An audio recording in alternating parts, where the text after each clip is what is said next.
Many of the passengers and crew members on board that famed Miracle on the Hudson flight are getting their luggage back. They have a local company to thank. The 33's Jim Grimes joins us with more. So, Jim, what can you tell us? Did they find anything interesting? Well, they do. They find just about everything. In fact, 30,000 items in all. You know, most people probably have never heard of this company. It's called BMS CAT, and airlines around the globe often hire them in the event of a disaster to recover people's belongings.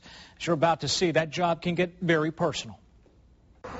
An undisclosed warehouse in Fort Worth. Inside, lots of boxes and bags, some containing valuable items, some trivial. And there are lots of clothes, including this businesswoman's jacket. She probably thought she'd never see it again. Okay, which runway would you like at Teterboro? We're going to be in the Hudson. That jacket was on board the U.S. Airways Flight 1549. After ditching into the Hudson River, the passengers and crew escaped onto rafts and rescue boats. Everything else sank along with the jet. You know, I just remember one comment was, "Wow, fantastic. I just never expected something like this." Just days after the plane was lifted from the river, Mark Rocco and his team were already on the scene. The Fort Worth-based company recovered more than 30,000 personal items from the jet. Sometimes it might be a wedding ring, other times a newspaper, a T-shirt from Grandma, their favorite jeans, their favorite running shoes.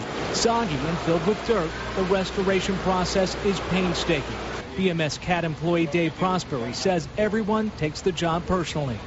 We treat everything just as, like it was gold and it's like it was ours. So we get a lot of satisfaction out of that. No matter how big or small, each and every item is tagged, photographed, and cataloged. Once the item's owner has been confirmed, it's carefully wrapped in white tissue paper and placed in a box.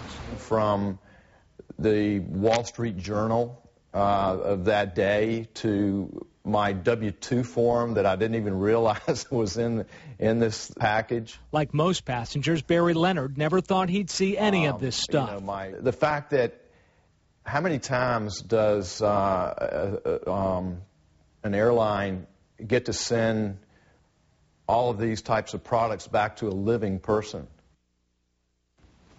In the event of a fatal airline crash, airlines are required under law to return a passenger's personal items to their loved ones. And, of course, no one died in Flight 1549, but U.S. Airways said that they wanted to do this. This was an expensive venture for them as well, but they thought it was the least they could do. Do they wait till they can find these owners, and how do they store some of these items? Are they perishable? It is so complicated, but they actually, many of these items were wet. They had to put them in a freeze-dried unit. It's immense. Looks like a big cargo hold. They extract all the water from there, and then again, they go through all these different processes. But getting those items to every individual is the key, and they said, of course, sometimes it can be emotional. Sure. I love how it's wrapped in tissue paper like a present. They definitely go to great lengths. Yeah.